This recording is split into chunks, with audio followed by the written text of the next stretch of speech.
The Simone Feiler Podcast, giving authors a platform. Welcome to the podcast. G'day there, Simone Feiler, and it's my absolute pleasure to have Peter Brewer joining me on the podcast today. A few weeks ago, Peter wrapped up recording his fabulous audiobook, Running Out of Saturdays, right here in the Brisbane studio, and it's already out in the world, making waves, so I believe. It's going well. You'll find it at thatpeterbrewer.com. Yes, that's where you'll find me. Runningoutofsaturdays.com. Absolutely. Awesome. And of course, it'll also be at your favourite online audiobook link, including Audible, Google, and everywhere else globally. I'm excited to dive into the story behind the book, Peter's incredible journey through the real estate industry, what led him to share his personal and professional experiences in such an honest and powerful way in the book as well. Welcome to the Simone Feiler Podcast, Peter. Simone, what an honour. Thank you so much. I really, really appreciate this.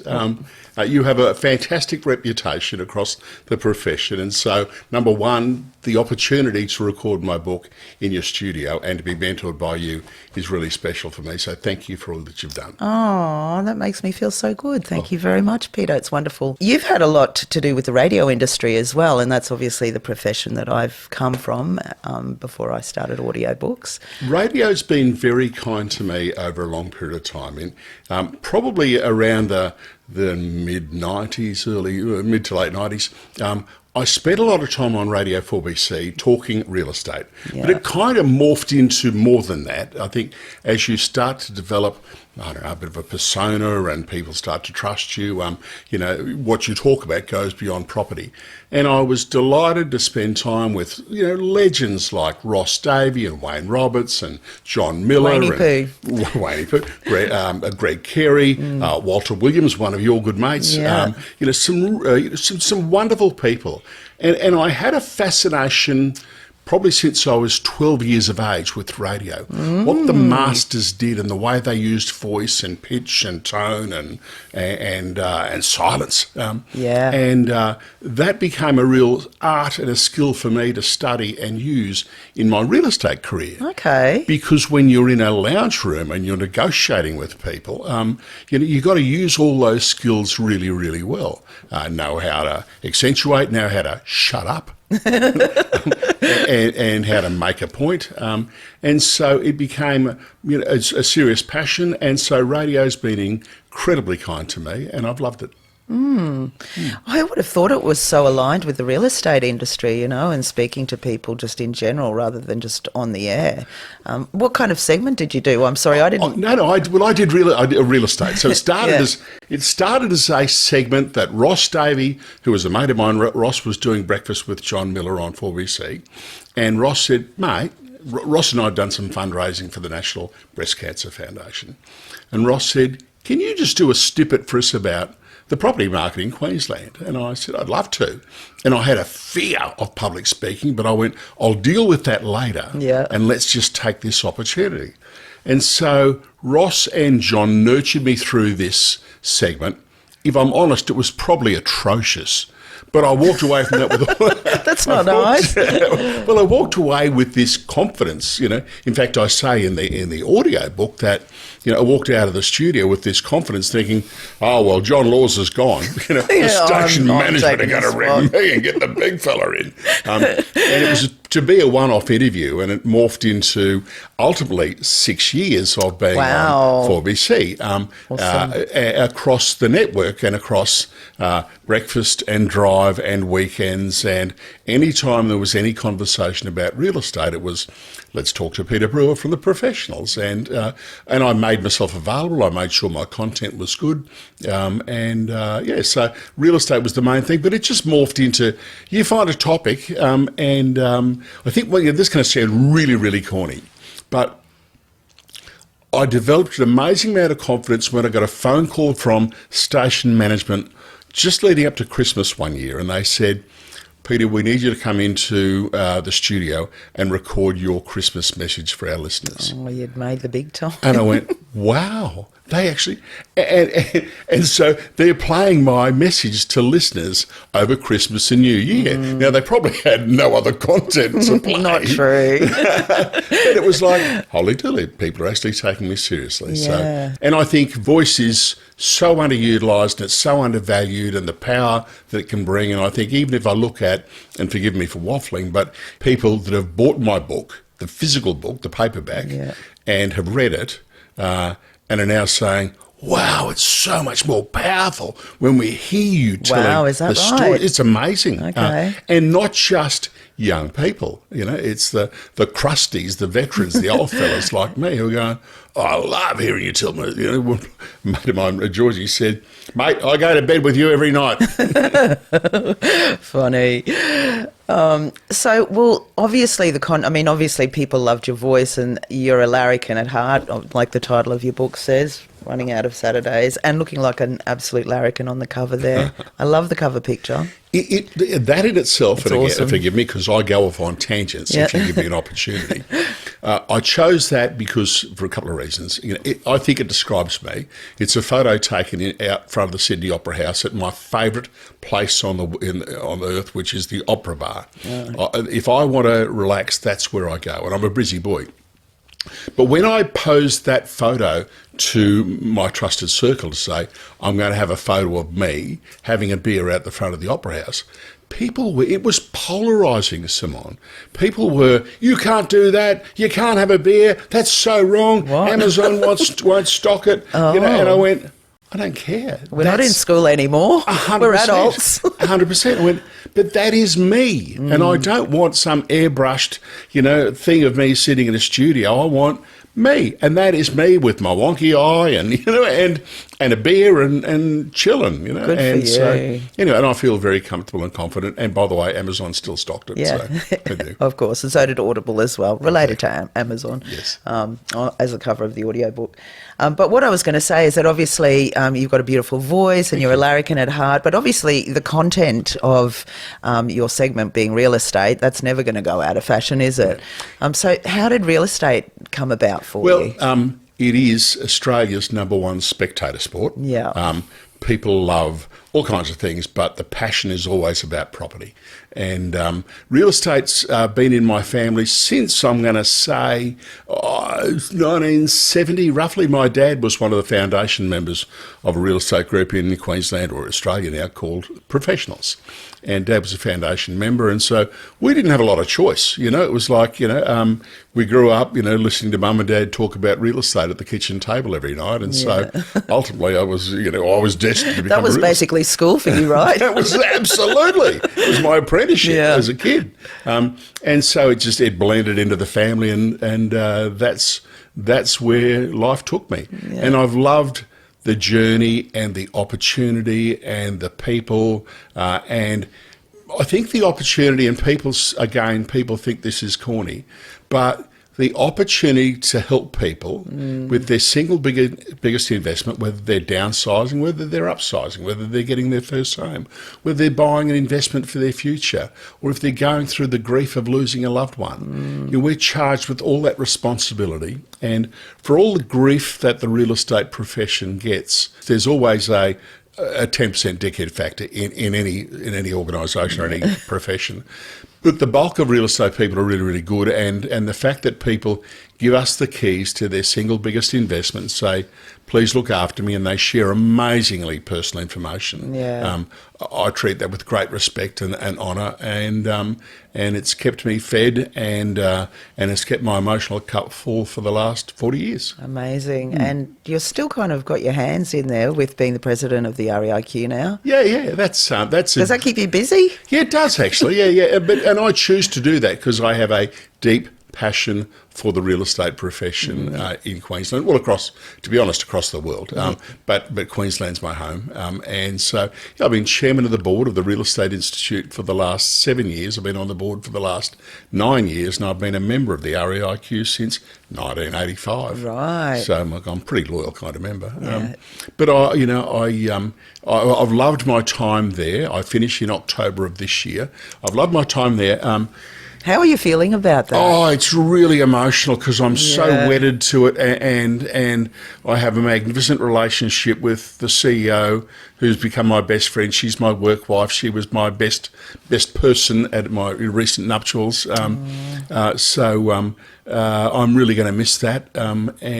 Is it your choice to leave? Yeah, it is. Yeah, our constitution says, and it's a constitution based on diversity, of which I was the architect of. Right. And that was to say that no longer, we changed the constitution to ensure there was a person under the age of 25 years of age, that there was a regional female, there was a metropolitan female, and the balance made up of other people. And we did that for diversity. We wanted to make sure that a 107-year-old organisation actually was representative of the voices of the whole profession in Queensland. Awesome. And the real estate profession in Queensland has around 52% of its members are female. Is that right? So we needed to give the Constitution, a little bit of massaging to make sure that there were representative voices. And part of that was that you could only serve a term of a maximum of 9 years. And so I have designed my own demise. And whilst I'm really sad, I'm totally comfortable with that decision because it future-proofs what could have been a very, could have faded away as a 107-year-old Royal and Ancient Order of the Froth Blowers type organisation. But we need to digitally transform it and take it forward. And I'm proud of what we've done there. Well, good for you. And it doesn't sound like you're going to be stuck for things to do, obviously. You're a creative guy with, running out of Saturdays and everything. How did that come about, so the spark for the book?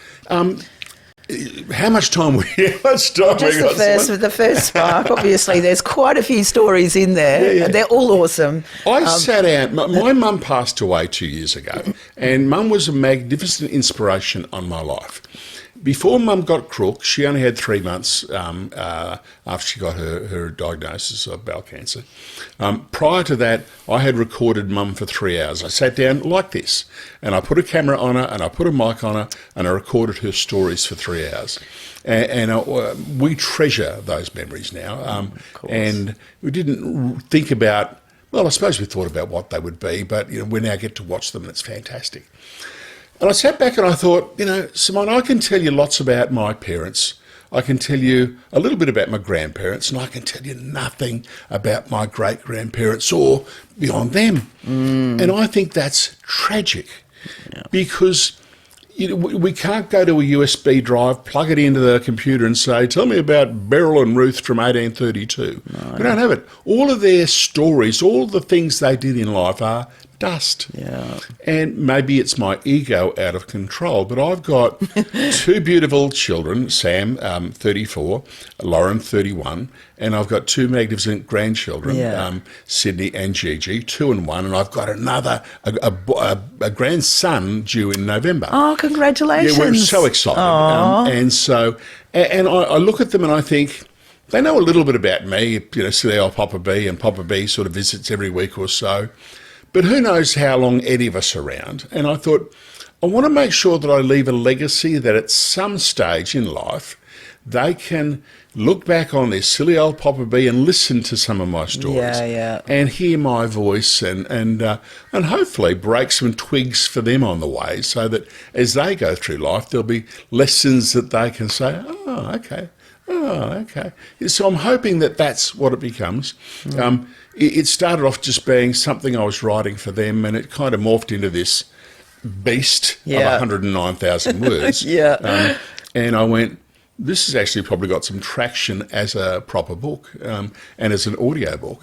So that's kind of how it became. It just morphed. Yeah, well, that's one of the reasons I think audiobooks are incredible, because you enhance your legacy, really. You write your story and then having, particularly self-narrating it as the author, to have them future generations, like your grandkids, being able to hear their Papa B. I was talking to a friend of, or swapping Facebook messages, we call that talking these days, with a friend of mine from Aspley yesterday. And he was telling me how much he was enjoying the audio. And he said, Peter, I'm so disappointed that I can't give my kids any audio recordings of of their grandfather, his parents or grandmother. And I said, maybe AI might be able to do something further down the track, but you've still got to have some raw product. And he said, what you've created there is something is special. Look, it took time and all that kind of stuff, but how do you put a price on that? It's that's priceless. invaluable, especially for those people that you probably won't meet down the track, definitely. Yep. Well, congratulations on your third grandchild coming along. That's very exciting. You're really close with your children, and they've come in and narrated some of the book as well. They did a great job. Did they have fun? Yeah, they loved it. They loved it. They sounded like they did. They absolutely did. And I said, go nuts. They wrote the foreword. I said, if you guys would like to write the foreword for the book, I'd love that, but please don't feel pressured. You don't need to do anything. And they went, okay, let us think that over. And about a week out from when we're about to publish, and I said, so do you want to do it? And they went, yeah, okay, we've done it. And Simone, every time I listen to it, I tears well. Yeah. Because you want to, I'm getting emotional now. Yeah. There's people you don't want to disappoint. There are people you seek the approval of in life, and that's your parents and your kids. Yeah. I think anyway, that's important to me. And they spoke some beautiful words. Yeah. And I think it creates a beautiful opening to the book. We have a deep relationship, a deep friendship. I taught them early in life, and that's a whole other story I cover in the book, but I taught them early in life the importance of saying, I love you. Yeah. Too many. So important. Simone, in my mid-30s, I'd been to a number of funerals with mates who'd lost their dads and mums prematurely. Yeah. And they were devastated, gutted. And I said, obviously it's a struggle for you. And on each occasion, in various forms, they said, we're gutted because we never got to tell our mum or dad that we loved them. It's crazy. It's crazy. Yeah. And it set me on a mission to say, whatever I have to do, I'm getting those words out, because it's not a blokey natural thing to do. And I think they didn't do it like a lot of people in the olden days didn't, confess how much they do love their siblings and their parents and their, children. Yeah. So you really set a really good precedent for your, generations of your family to come. And it's a message that I repeat several times in the book, and because I want people to have that freedom. I want people to bloody well say it. I love you. Yeah, don't leave people wondering. Yeah, let them know how much you mean to them and what they've done for you in their life and what opportunities they've created and your appreciation. Yeah, so for sure. There's a lot of stories about your mum and dad in the book as well. Obviously, you value what they taught you. I mean, obviously, they came from a time that they didn't really say "I love you" or your dad in particular, but you're changing that, because I think we're all here to evolve and make our generation stronger and better, right? Totally. Yeah. But how did they influence their parenting style, your parenting style, to Sam and Lauren? Well, I think it kind of just flowed through. Look, do you ever feel like you're your dad when you're saying things? All the time. All the time I go, oh my God, I've turned into my father. I've turned into my mother. Yeah. Which is fantastic, because I'm so proud of them, and I see myself repeating and doing things that they said and did. My parents played a lot. They played important parts in the younger stages of both Sam and Lauren's lives. They were always available as grandparents, always visiting, always coming over, and being involved, which was just wonderful. Bloody cheap babysitters too, but they wanted to be involved, and they were actively involved, and that was lovely. So that instilled values on them. I still remember, and again, it's not in the audiobook, but when my dad passed away in 2013. Dad had an R.M. Williams vest, not unlike what I'm wearing. He had this leather R.M. Williams vest. That's not an R.M. This is a cheap and cheerful Toyota knockoff. But it was his vest, and Sam, my son, said, "Can I have Papa's vest?" And I said, Yeah, mate, no worries. What are you going to do with it? And he turned it into a car seat cover for his car. Oh, legend. Because he said, I want to take Papa with me everywhere. Oh. And that became, and he turned it into a car seat cover for, so he could take Papa with him everywhere. How beautiful. Kids, hey? That's amazing. Kids.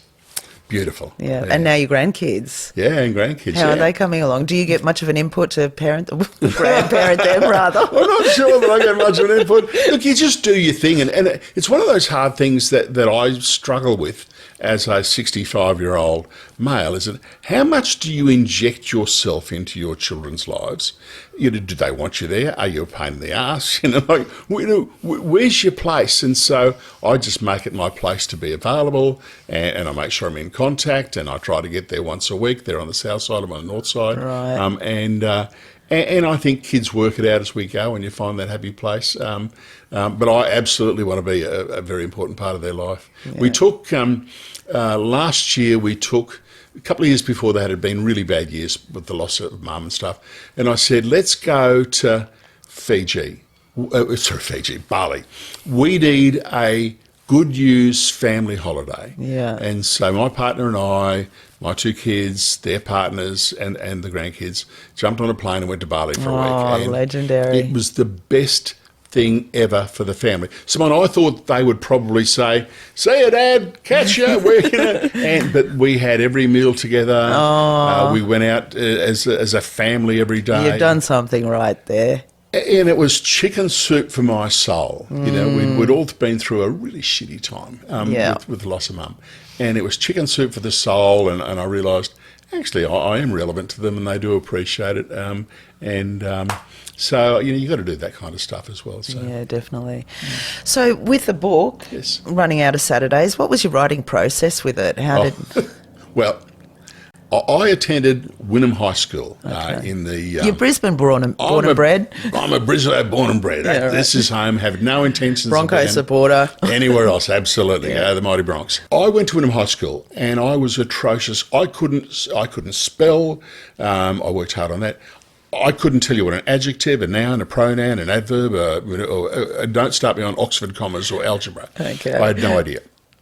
And I would be ducking blackboard rulers and dusters coming at me because I was stupid. You're a stupid Brewer. That's how they used to roll back in the days. Everybody, isn't that true? 100%. I had a piece of chalk thrown at me as well. That's it. You learn to duck and weave and survive. We were the naughty ones. Totally. And I think it says more about their teaching style than it says about me. But anyway. Yeah. You, Peter. Yeah, no. So here's the thing. That really broke my confidence, and I wasn't a good student, and I couldn't absorb the information. And so at 14, I went, we need to negotiate to get out of here because school and I just don't get together. Wow. We don't get on. And we negotiated, and they said, if you go in October, we'll give you a junior certificate, and away you go. And fantastic. Wow. Everyone's happy. Anyway. The art of negotiating skills right back there, right? 100%. And so then when this thing came along of, maybe I could write a book, maybe I should write a book, and then I was thinking, but I don't know what an adjective, a noun, a pronoun, all that kind of stuff. And I went, stuff it. I can still sit with an iPad and put stuff down, and there are people that know how to turn that into a beautiful sentence. Although I think I did a good job, and I'm incredibly proud that 60 odd years later, or 50 odd years later, I left at 14. That I've managed on my iPad to tap out 2 fingers between 4 and 8 o'clock most mornings for maybe 18 months, 109,000 words that I'm incredibly proud of. Yeah. And I said, I'm going to voice those things and I'm going to put them on a bloody audiobook. I'm going to give 2 fingers to everyone that said you can't do it. Good for you. And that's my salute to... That's inspiring. And... You don't have to go and do grade 12. You don't have to go and do uni. You don't have to be a journo unless you want to be a journo. I think you've just got to have a bit of passion. You've got to think about the stories you've got to tell. And Simone, the more I sat and typed, the more stories came to mind. The more I started to think, oh, that happened. Oh, that happened. Oh, wow. And so this little, children's book that was going to be for the kids turned into this... biography and lessons in life and lessons in leadership. Yeah. You've got lessons in there as well. Yeah, absolutely. Which was I wanted to be true to that it was something that the kids would enjoy, that the kids would get value from. And I'd heard a quote from Justice, I'm going to say Michael Kirby, who said the one thing, and I'm going to stuff this up, the one thing an autobiography tells you about the author is how bad his memory is, or it's something like that. Right. And I went, yeah, it's true, and it's so many autobiographies or biographies, people wrap themselves up as if they're rock stars, they miss out the shitty bits. Yeah. And I went, I'm going to put the shitty bits in, because the best stories are told, warts and all. Very true. And so so there's warts and all, it's, I give myself a rap across the knuckles for a few things, but I'm honest, and I think it makes for a better read. It certainly does. And it's honesty, and we need to be honest. So true. And, I think it's a really good thing, people hearing that in your audiobook and reading it, because it makes them feel a little bit vulnerable too, that you don't need to hide everything that you've done in your past, right? No, 100%. And it helps people. We are all human, and I think it's important. We benchmark ourselves to so many other people's lives, and we think, we're the only person that's got shit going on. Yeah. And I touch on that a lot. Yeah. That, we all got struggles, and we all tend to judge, or quite often we judge other people, and we should think less about judging people and thinking about what are they going through? What's the challenge that they've got?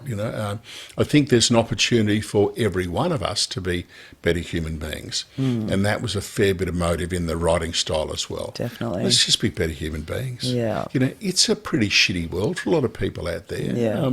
And so each of us has the opportunity to be a beacon of hope, provide optimism, to help other people, because, we just should. And I think certainly for me, as I go on, as I'm running out of Saturdays, I want to make sure that I leave an indelible mark, that people go, okay, I can do that, or I can achieve that, or I was talking to someone in radio last week, and whilst part of my future I want to talk to lots of service clubs, Rotaries and Lions and all those kind of things, I really think there's an opportunity, and I was prompted to do this further, to dig down deeper with younger people as well. Yeah. I reckon they could probably wheel me out in a wheelchair, and maybe some of the youngsters might listen to this silly old fart and go, maybe there's something in him. Because I'd hate to be a youngster growing up in this environment like this. With the phones and everything. It's I know. Phones, and it's words, and it's messages from our leaders. And it's a nightmare. It wasn't like the 80s. No. Oh, you hear that so much. I'm sure the kids nowadays are sick to death of hearing that. But it's true. Like, we even just discussed the 80s outside when we had a couple of photos. That Now you can take a million and choose, the perfect one, whereas back in the day, you'd have an Insta, those Insta photographs, and I've still got them in my 80s collection up there, They were the good photos. Yeah, they were the good photos. You could leave the tap running, you leave the tap running for days on end.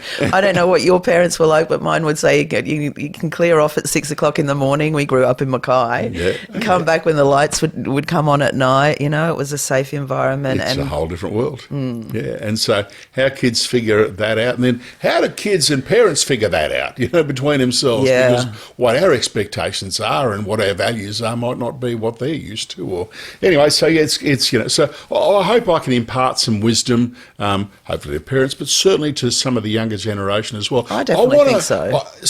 If I can say to one kid in a school that's struggling like I was, who has no idea what an adjective, a noun, a pronoun, an adverb, or all that bullshit, and I still have people have a crack at me about, that dude's an Oxford comma. I'm going, does it really friggin' matter? No, it doesn't. Is this really worth having an argument about? It's just some of the stuff they teach at school, even all of that stuff now, And I get it, for some people it's important, but if that crushes some kids' dreams, then it's bullshit. Yeah, I agree. And we got to do whatever we possibly can to lift people up. Lift them up. And if a 14-year-old or a 10-year-old says, okay, I can go on and write a book and not know what adverbs, nouns, pronouns, whatever those things are. And I don't need to know what an Oxford comma is because it's not important in the scheme of life.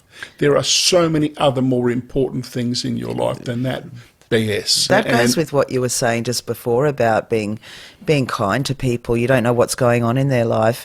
And, you know, they've had studies with plants. I saw something on TikTok or one of the things on the phone. I do have my phone time. You know, like there's a plant on the left-hand side and a plant on the right-hand side. And one they were like, you know, you're horrid and you're not growing and you're really bad and it didn't grow. Whereas the other one, they were bigging it up, saying you're looking magnificent today and look how wonderful you're growing.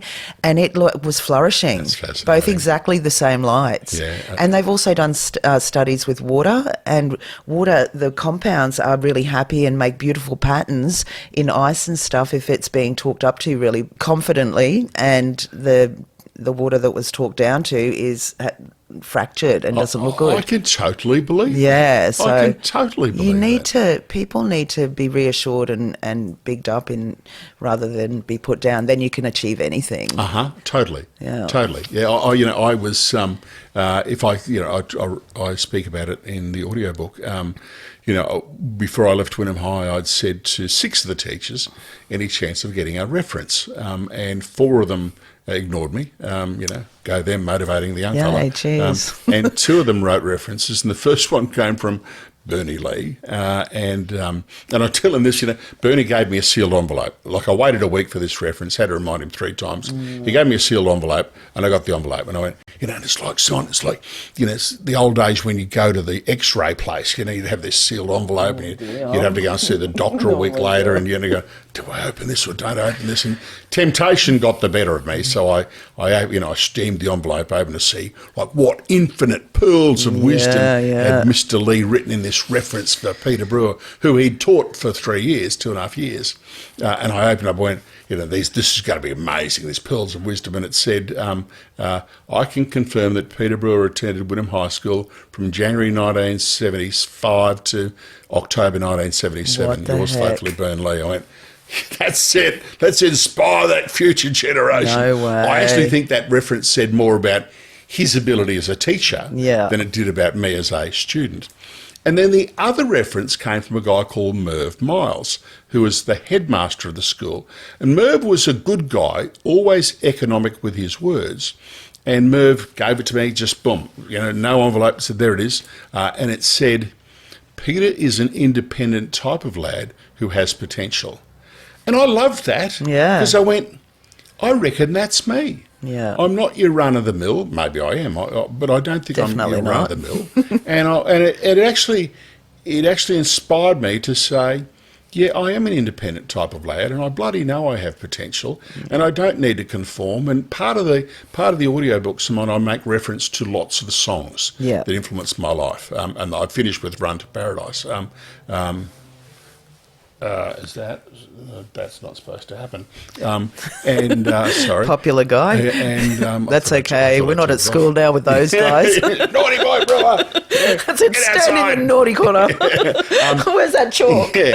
And so I've made this reference to lots of songs, and one of the important songs that I reference about this reference from Merv Miles is the Mama Cass song, Make Your Own Kind of Music. Because I determined that in my life I was going to make my own kind of music, sing my own special song. Good for you. Make your own kind of music, and it was amazing how other people wanted to then come and sing along. Yeah, so, exactly. There's those kind of references in the audiobook as well. So have you got anything to say to those guys at school now? It's funny. It's funny you say that, because I was about to say before, one of the guys, I won't mention who he is, well, there's 2 of them, who chastise me and, Brewer, you'll never be any good, you'll amount to nothing, you'll end up, stacking trolleys at Woolworths or Coles, or, that's, stacking shelves or pushing trolleys around the car park. What the heck? Like that was their, that's what their belief was for me. 2 of those teachers I went on to be their financial advisor in real estate, and I made them millions of dollars of it through investment in property. Oh, my goodness. I was like, it's What one of the those heck? things you go, yes, baby. You Because proved- whilst they were great teachers and could tell you all about adverbs and pronouns, and they knew stuff all about how to invest money. Wow. How to buy property, how to pick your time, how to use small deposits to So grow you it. ended up helping them better than they helped you. And I'm so proud. Like, I'm just so proud. And one of them still lives at Sunshine Beach. He's retired now. I saw him recently. He didn't get to come to the book launch, unfortunately. But we're good mates. Has he listened yet? I think he's got a much greater respect for me now than he did all those times ago. Yeah. He's in his 80s. And I'm sure all of us, and including him, have had an opportunity for some moments of reflection. Yeah. Well, that brings me back to, the title, Running Out of Saturdays, Yes. because how quickly did that time go between school and now? In a heartbeat. It's crazy, isn't it? In a heartbeat. It's, and I think that's part of the thing, the message I want to get to people is live it while you can. Don't waste your Saturdays. Don't waste any days. But I chose Saturdays because it had been real estate. Saturdays were always a day that we worked, for 30-odd years. And so I wasted a lot of Saturdays doing that kind of stuff. Having said that, that allowed me to create some financial freedom and do all kinds of things. Yeah. So, but we are all absolutely running out of Saturdays. The Bible, and I'm not a biblical man, Simone, but the Bible says that we get 70 years and 10. Yeah. So 70 years. 70. And when I was 65 and Mum passed away, and I kind of went back and I went, holy shit, I've got, so based on 70 years and 10, and I know tablets are keeping us going better these days than 70, but if we subscribe to the Bible theory of 70 years Or maybe and 10, it's the fact that we actually are nice to each other more than we were back in the day. possibly, if we don't spear each other as often. Although I'm not so sure, but and Or I throw sat the back and dusters went, at people. and I went, okay, so at 65, I've got 5 times 52 Saturdays a year, so I've got 210 Saturdays left. I've chewed up 3,640 of them. Wow. And I kind of went, holy hell, I'm running out of Saturdays. We're all running out of Saturdays.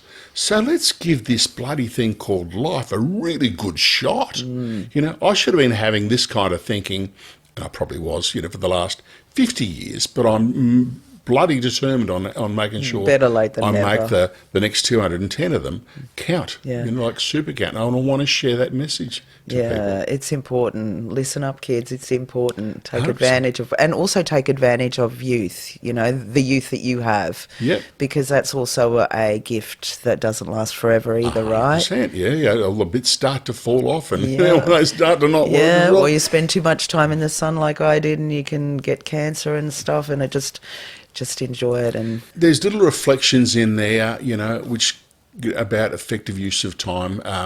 And this, when Mum got crook and she had cancer, bowel cancer, and she lasted 3 months, and that in itself there's so many amazing stories relating to that. Definitely. But it made me reflect on. Here's a lesson for you kids, any kids that are listening. It made me reflect really hard on the number of times that Mum said, hey, Pete, come on over for dinner, or come on over and say good day. The number of times I went, oh, Mum, I'm really tired tonight, or we might catch up on the weekend. wow, and it's you like go, that Cat Stevens song. And I reference Cat a lot there, Yusuf. And I sit back and go, all those times that I should have just got off my fat ass instead of sitting in front of a TV or making an excuse and gone and spent time with my mum. You don't Yeah. get those opportunities. And that hurts now more than ever. Hindsight. Hindsight. There's so many lessons in there. There's lessons about leadership. There's a story I love about... and I don't know how we're going for time. No, carry on. I'm loving it. There's a story there. I talk about 12 lessons in leadership. Yeah. And lesson number 9 is don't be a dick. It probably should be lesson number 1, to be honest. Yeah. Don't be a dick for leaders. Yeah. And it's no one ever got out of bed of a morning and said, I can't wait to go to work today to be managed. No. People want to go to work to be led. Yeah. So what kind of leader are you? What environment do you provide for your people? Beautiful. Or are you a dick? Yeah. There's another leadership lesson, and I love this one. This is about the New Zealand America's Cup team. They'd received a lot of corporate funding because they were so passionate that they were going to take the America's Cup off Australia. Kiwis and Australians in sport. They just wanted to wrest this cup off us. And they'd raised a phenomenal amount of cash to launch their campaign to beat the Aussies. And this money got spent, all this corporate funding got spent on bloody iPads and mobile phones and pretty cars and sign writing and all kinds of stuff. And Sir Peter Blake, who was the skipper of that campaign, walked in and said, "What's all this stuff?" And they said, "Oh, it's all this corporate funding that we've got for us to have our assault on the Australian America's Cup team." And he said, "Will that make and as he pointed to each item, he said, "Will that make the boat go faster? Will that make the boat go faster? Will that make the boat go faster?" And people are going, "Yeah, no." And he's going, "Then we don't spend any money unless it makes the boat go faster." Nice. And I reckon there's a great lesson at all levels of life around that, whether it's the bullshit that we buy at the shops and go, "Do I really need that? Or will that make the boat go faster?" The disposable place that we live in now. It's there's Fast fashion. Fast fashion. So I think that's a great story to sit back and go, will that make the boat go faster? If I sit back, and I'm not saying you shouldn't enjoy life and buy yourself a bottle of Piper or whatever, or get a nice beach house or whatever it is, you do those things. But if you stopped wasting money on crap that won't make the boat go faster, you'll actually get some of those nicer things a whole lot sooner. True. Yeah. So true. Anyway, there's lessons about life and leadership. They're all great lessons. Great lessons. I think so. So running out of Saturdays, obviously you said you've only got 200 and some left. Yes. What's your plan for those? That's a great question. Here's the thing. I retired for the first time when I was 49. All right. And I'd sold a real estate business that had been very kind. I put the money in the bank and I went, that's it. I'll just live off the interest. I won't need to do anything anymore. And I didn't have any real plan other than thinking, I'll just take golf up. And I went and I started playing golf. And I lasted about 3 weeks because the people I was playing with were all these grumpy old men who were getting liver disease and ulcers and stomach cancers and stressed about life and stressed about money and stressed about golf and that it was a shit shot and they were throwing their clubs in Wynnum Creek and I'm going, oh my goodness. I retired because I wanted to relax and I'm starting, I'm hyperventilating with all these grumpy old men. And I went... And then I found myself, I'd go for a walk each morning along the Esplanade at Manly, and then I'd kind of find that, I'm watching all these people driving off to work to contribute to society and to do good things. And all I was doing was going home to vacuum the house for the third friggin' time for the week or vacuum the pool the third time. And I went, I think I've peaked a bit early. And that was when I was 49. So I managed to reinvent into education around the digital world, across the world. That was really kind of the United States and New Zealand and Australia. I created a great reputation there. Now here I am at 65 or 66 in October, and I'm going, what does Peter Brewer 3.0 look like? Yeah. And I'm still working out what that's going to be. But I think I want it to be an education around young people. I want to give older people some hope. Yeah. And I can see myself, I've got a lovely Land Cruiser, I've got a big Jayco caravan, but the shower and the toilet and all the bits and pieces. I'm thinking I'm going to put some books and subscriptions to audiobooks. Awesome. And I'm thinking I'm going to go and start here and see where it ends up. Is Tara going to go with you? Yeah. So my partner Tara. Yeah. She's a number of years younger than me, and she travels most weeks. So I reckon if I could work out like she's in Adelaide today. So if I know she's going to be in Adelaide this week, then I can say, right, I'm going to target for Adelaide. And I'll speak at Rotary clubs, Lions clubs, nursing homes, coffee clubs, book clubs, anyone that wants me to come along and share a bit of wisdom and have tell some stories, sell a few books, sell a few audiobooks, and share some optimism and keep myself alive and focused and doing positive stuff. I certainly want to do that. I'm lucky enough that people still want me to speak at some real estate events. Yeah. Not sure why. Obviously, you're good. Yeah, well, I interesting, and you got those good lessons to teach. I try to. Yeah. So that's what I think it will be. And then, of course, the opportunity to spend more time with my grandchildren. Of course. And be a Papa B. Yeah. I bought the number plates from a car. They say Papa cool. B. And that's awesome. So that's kind of what the next stage looks like for me. Excellent, exciting. And do you think you'll be able to stay away from real estate? Because I know your heart's been there for a long time. It's hard. We naturally progress to things that we love. Yeah. And I love it. I last night I was doing a 2-hour training session online for people new to the industry with stars in their eyes, and I'll do another 2 hours tomorrow night. And I do that because I can see they're people who want to start a real estate career, and I want to make sure they get the right footing and an understanding from the word go. So, what have you got? If anyone's watching this, because I know you've got a very good reputation and are widely known in the real estate industry. If young people are thinking about a career, what advice would you offer them? Give me a yell, like seriously. Give me a call, and whether we have a coffee or whether we just shoot the breeze. I'll give you some stuff. The one thing I do say to people is, if I'm going to give you some ideas or give you some thoughts, make sure you act on them. I'll share the information for a good reason. Do something with it. Fabulous. You're a rock star, mate. No, I'm not a rock star. Yes, you are. You've got to start believing that. You've been doing so well. All right, so people can get the audiobook version of Running Out of Saturdays at runningoutofsaturdays.com. Yes, yeah. That peterbrewer.com. Yeah. And it's available globally, basically, on Audible, Google Play, and Audiobooks now everywhere. And can I just say, the work that you did on making the distribution happen made it so much easier for me. Simone, I came into this with no real understanding, and lots of people saying, oh, you can do this yourself in your garage, you'll be right to do that. If you're thinking of going down the path of doing it, of writing a book and having an audiobook, talk to professional people. You've been there every step of the way. You've done the things that I could never do. You've automated it through your own professionalism. So I'd encourage you, if you're serious about doing an audiobook, talk to this lady because she knows her stuff. There's been no sweat, no problems, no headaches, no nothing. It's just happened seamlessly. So I'd sincerely recommend Simone. She's an outstanding person in the profession. You are a rock star. Thank you so much. That's so wonderful. I really appreciate that. That's actually my goal, though. I want you to walk away thinking that was easy and I had fun doing that. Yeah. I want that for you. All I had to do was and for your future generations, because I'm also looking forward to.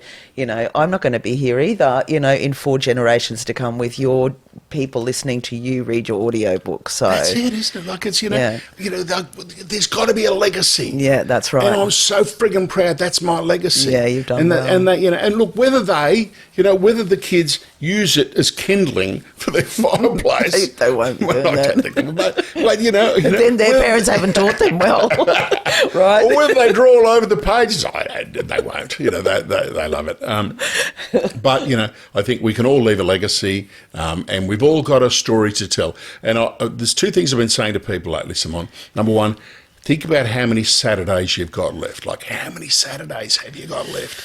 Are you going to waste them? Yeah. And the second thing is, and I think this is pretty morbid, but, if you don't tell your story, someone else will. Okay? And I think about, I delivered Mum's eulogy. So if you don't tell your story, someone else is going to tell your story. So should you not be the master of your own destiny and tell your own story? So you're also saying that is that if other people are thinking about writing a book, they should just put pen to paper. 100%. Yeah. I told you, my grade, my 14-year-old me was never going to write a book. Like, seriously, I was going to be at Coles or Woolies, stacking shelves or pushing trolleys around. Hell, the chances of me writing a book, and I never had any belief. And it's funny, I told you this before. When I said to Tara, I think I might write a book, she said, perhaps you should read one first. Hilarious. But I sat down, I went, okay, 2 fingers on an iPad at 4 o'clock in the morning, and I just typed. and I tapped away, and I edited later, and I just kept coming up with more and more stories, and the more stories that I wrote, the more stories that came to mind. And every one of us has a story. So true. Every one of us have got some information. So put it down. If you don't want to turn it into a book like that, that's okay. Stick it in a Word document and tell your kids that's where it is. But can I tell you, record the audio. Because I said before, people are going, well, the book's nice to read, but when we hear you telling your story, and think about the opportunity for your family to hear your voice and hear you tell your story. It enhances your legacy. To go. Definitely. Absolutely. Definitely. If you haven't listened to an audiobook before, I highly recommend listening to Peter narrate his. Outstanding work. Sunny my daughter Sunny, had such fun working with you. Amazing. She said she laughed. Did she? Yeah. But also she said gonna... sometimes she was like, Peter, you're going to have to listen to me. Yeah, totally. Yeah, that was important, But I think in the end, I think you're happy with the product. I have mad respect for you and Sunny. Awesome. Because my job was to flap my gums. You guys were the coaches that said, slow it down, words that and you'll notice I roll over words because it's enthusiasm and all that kind of stuff. Yeah. And I'm sure Sunny wanted to hit me with a cricket bat sometimes. No, she loved working with you. But she did an amazing job of making sure that we did it properly. Yeah. The coaching was fantastic. Awesome. Thank you. Great to hear. Well done. Congratulations. It is out now for you to read in ebook format as well, and of course the audiobook, which one more time you can get at runningoutofsaturdays.com is where you'll get the audiobook. Take the author's copy and support our good people here. They did a wonderful job. Thanks so much for being part of my podcast today, Peter. Pleasure. It's been a pleasure. Thank you. Thanks for joining the Simone Feiler podcast. What's your story? Contact Simone for a chat at brisbaneaudiobookproduction.com.